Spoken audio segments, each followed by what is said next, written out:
He said it the way you'd tell someone the dishwasher was broken. No raised voice, no apology in his eyes. Just my son, Daniel, standing in the kitchen of the house I had lived in for 31 years, telling me that if I didn't sign over my half of the bakery business to cover his wife's investment losses, I should start thinking about where else I wanted to live. I was holding a dish towel when he said it. I remember that clearly. I set it down on the counter very slowly, the way you set something down when your hands have gone a little numb. He didn't wait for me to respond. He turned and walked back down the hallway toward the bedroom that had been my bedroom, in my house, and was now apparently his and his wife's, and I stood in the kitchen alone with the sound of the refrigerator humming and the late afternoon light coming through the window above the sink. I did not cry. I want to be clear about that. I was 63 years old, and I had buried a husband, raised 2 children alone for the last decade of my life, and built a small bakery from a kitchen table, and a dream that my late husband, Raymond, had written on a napkin the year before he got sick. I was not the kind of woman who cried in her own kitchen because her son had said something cruel. But I did stand there for a long time. My name is Margaret. Most people who love me call me Maggie. Raymond always called me that. He said Margaret was a name for a woman standing at a podium, and Maggie was a name for a woman who knew how to laugh. I have tried, all my life, to be the second kind. I should tell you how we got here, because it didn't start that afternoon in the kitchen. Nothing this painful ever starts on the day you finally feel it.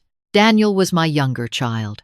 He was 37 years old, broad-shouldered like his father, with Raymond's same way of tilting his head when he was thinking. When he was small, he used to follow me around the kitchen on Saturday mornings, asking questions about everything I did. Why do you add the vanilla last, Mom? Why do you fold it instead of stir?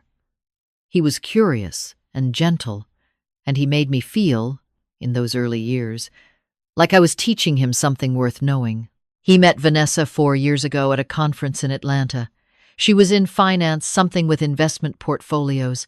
I was never fully clear on the details, and later I would understand why. She was 10 years younger than Daniel, very polished, very certain of herself in that particular way that some people are certain of themselves before life has had a chance to test them properly.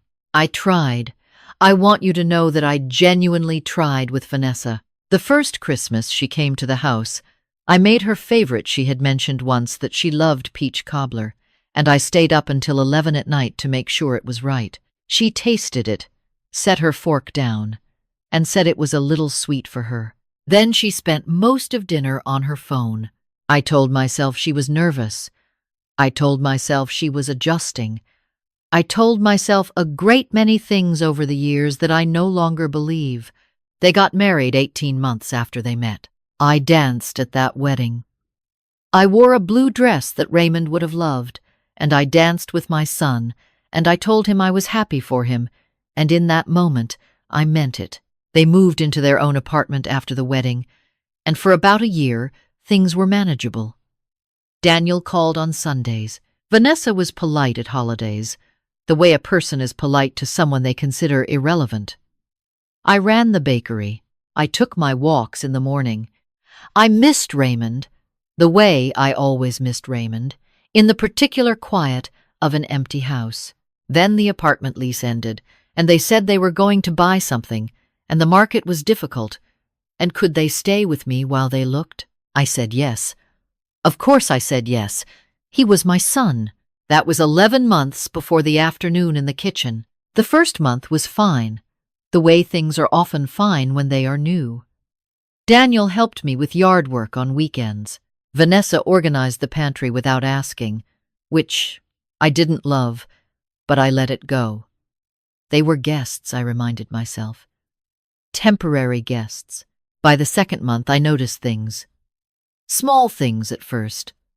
Vanessa started referring to the house in a way that made the hairs on my arms stand up. She would say to people on the phone, "Our place," when she was talking about my home. She rearranged the living room furniture while I was at the bakery one Tuesday. She moved Raymond's photograph, the one I kept on the side table, the one of him laughing at some long-forgotten joke on a fishing trip in 1987 from the side table to a high shelf in the hallway where the light didn't reach. I moved it back. She moved it again 3 days later. I didn't say anything. I know people wonder about that. I know some of you are already asking, why didn't you just say something, Maggie? And the answer is complicated. The answer is that he was my son, and I still believed foolishly. I know now that Daniel would eventually see what was happening and step in. I believed in my son's basic decency in a way that cost me almost everything. By month 4, Vanessa had started making comments about the bakery. Raymond and I had opened Sweetcore Bakery in 2003. We ran it together until he got sick in 2014, and then I ran it alone. By the time Daniel and Vanessa moved in, it was a real business, 3 employees, a storefront on Clement Street, a catering arm that did weekend events. It wasn't a fortune, but it was ours. It was the last living piece of the life Raymond and I had built. Vanessa started calling it the little bread shop in a tone that I had to work hard not to react to.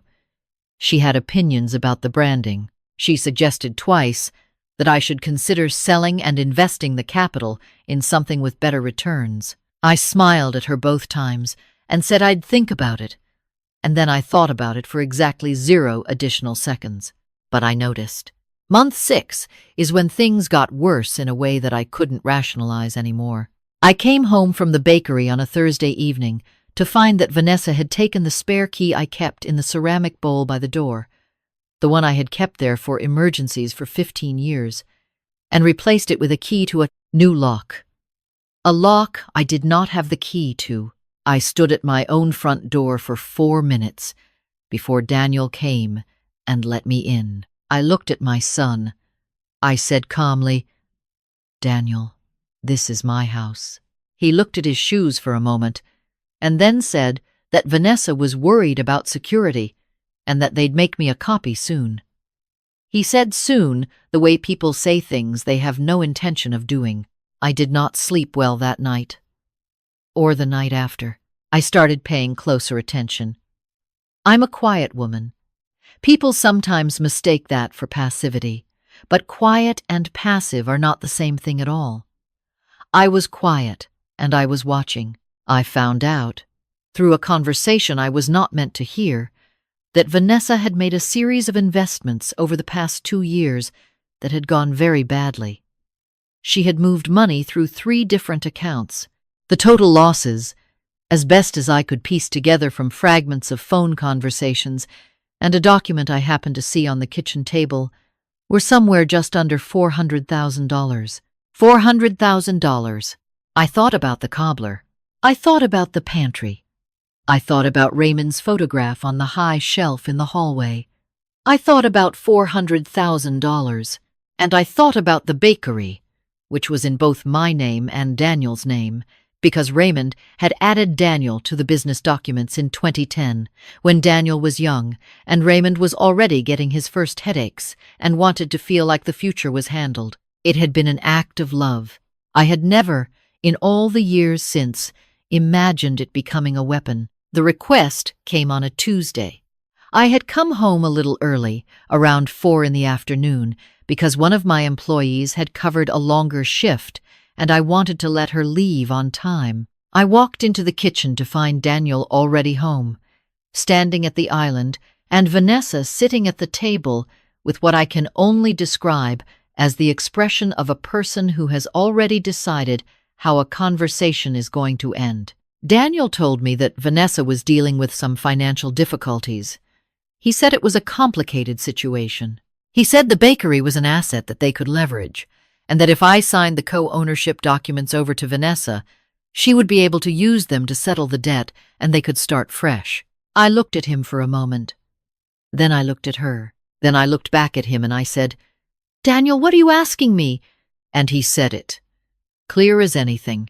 He said that if I wasn't willing to help them solve this problem, then they needed to seriously talk about the living situation, because things couldn't continue the way they were. He said it in my kitchen, in the house I had paid for, in the house where he had grown up eating the food I made and sleeping in the room I decorated, and waking up to a mother who had done nothing but love him.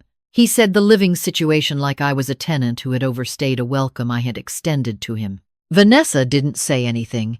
She had her hands folded on the table. She was looking at her hands. I picked up the dish towel from the counter, and I set it down. And I said, "I need to think about this." Daniel looked a little surprised. I think he expected tears, or anger, or immediate collapse. That is the problem with children who underestimate their mothers. They expect the version of you they decided on years ago. I went to my bedroom, and I closed the door. I did not think about what to do, because I had already thought about it. I had been thinking about it since the night they changed the lock. What I did in my bedroom that evening was make 2 phone calls. The first was to my daughter Caroline. She was living in Portland with her husband and their 2 kids. I hadn't told her most of what had been happening, because Caroline and Daniel had always had a complicated relationship, and I hadn't wanted to make it worse. But that evening I called her, and I told her everything, quietly and clearly. The way you tell the truth when you no longer have the luxury of softening it. She was silent for a long moment, and then she said, "Mom, tell me what you need." The second call was to a woman named Frances Okafor. Frances had been my attorney for 9 years. I had first hired her to handle Raymond's estate, and she had been mine ever since. In the way that a good attorney is yours, not because you're in crisis, but because you are a woman who has learned that being prepared is a form of love you give to your future self. I told Frances what had been said. I told her about the bakery, the co-ownership, the request to sign over my interest. Frances was quiet for exactly the length of time she needed to be, and then she said, "Good thing we already handled this."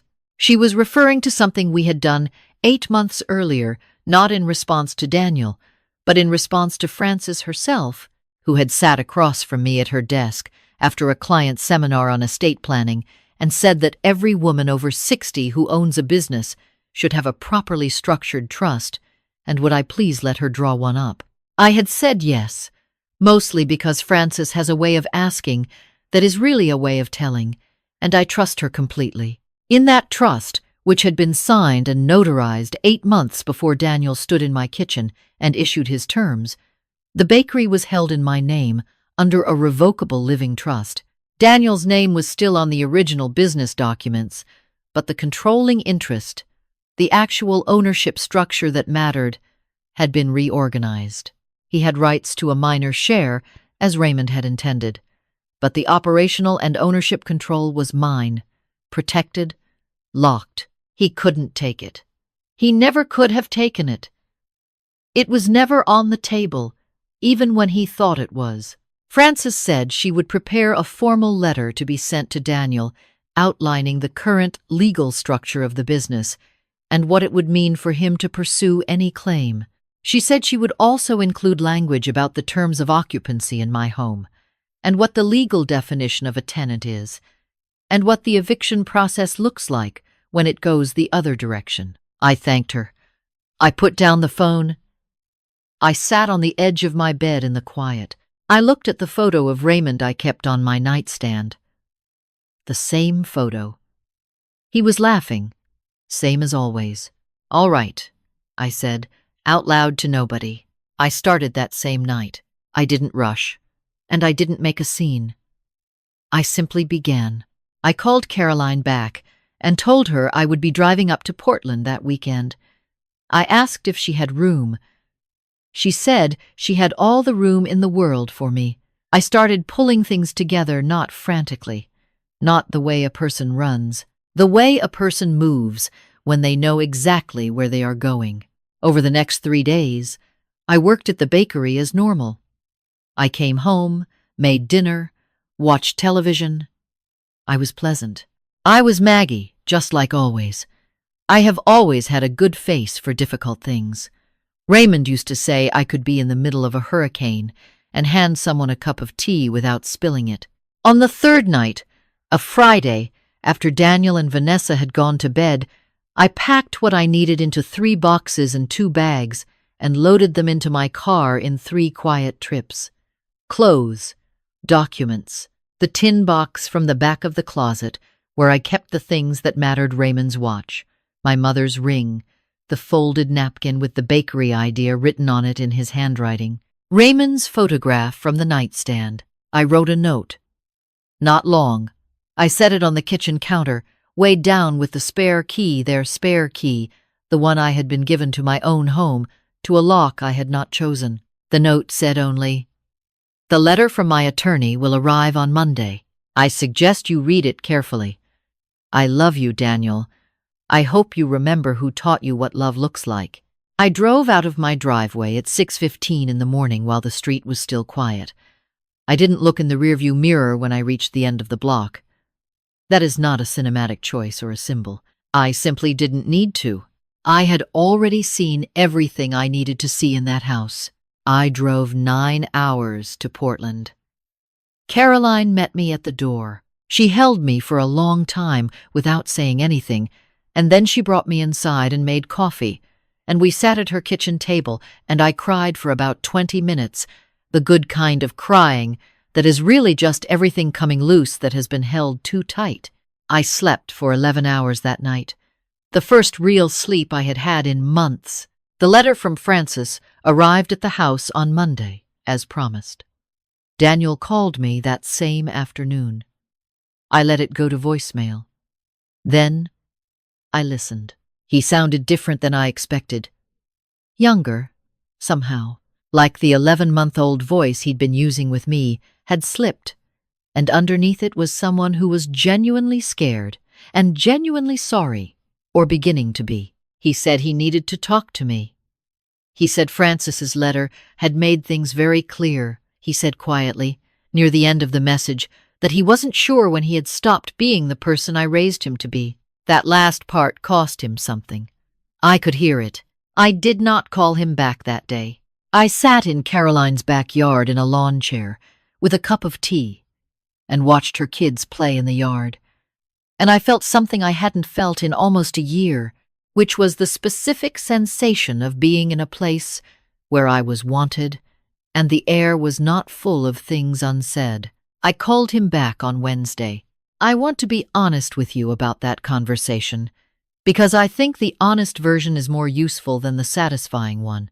He was not perfect. He tried to explain some things in ways that were still not fully owning what he had done, but he was also genuinely broken by it in a way that I recognized, the way you recognize the sound of something structural giving way. I told him I was not coming back to the house while Vanessa was there. I told him that was not negotiable and was not a punishment, it was simply a fact.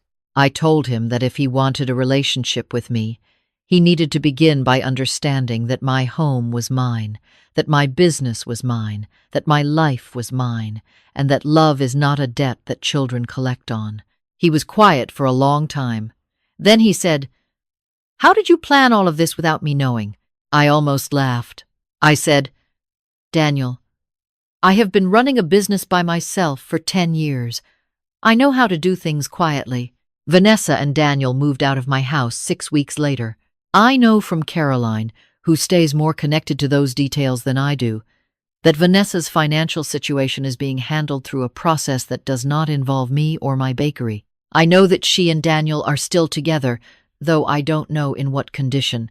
That is their life. I genuinely wish them the ability to build something better than what I watched them build in my house for almost a year. I went home in October.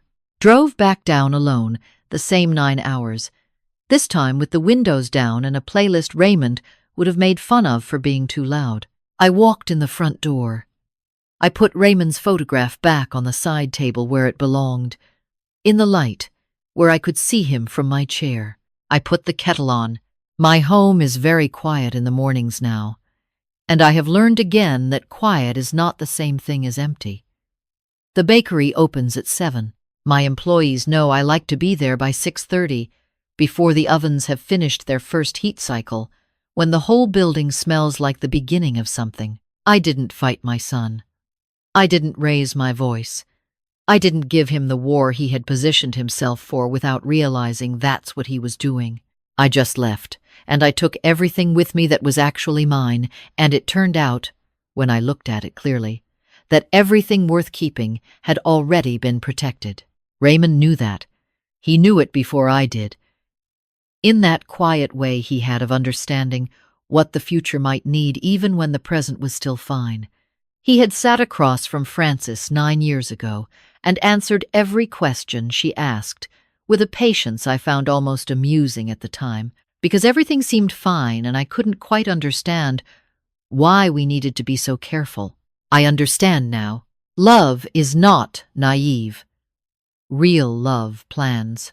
It builds walls, not out of fear but out of the deep knowledge that the people you love most are sometimes the ones you need to protect yourself from, not because they are monsters, but because people lose their way. People follow someone else's compass until they can't remember north. And when that happens, the kindest thing you can do for yourself and, in the long run, for them is to refuse to be destroyed by it. My son has my number. He calls sometimes. We are learning, slowly, what a relationship between us looks like now that the old one burned down. I don't know yet what we're building, but I know I am building it on ground that belongs to me. That much, at least, I made sure of.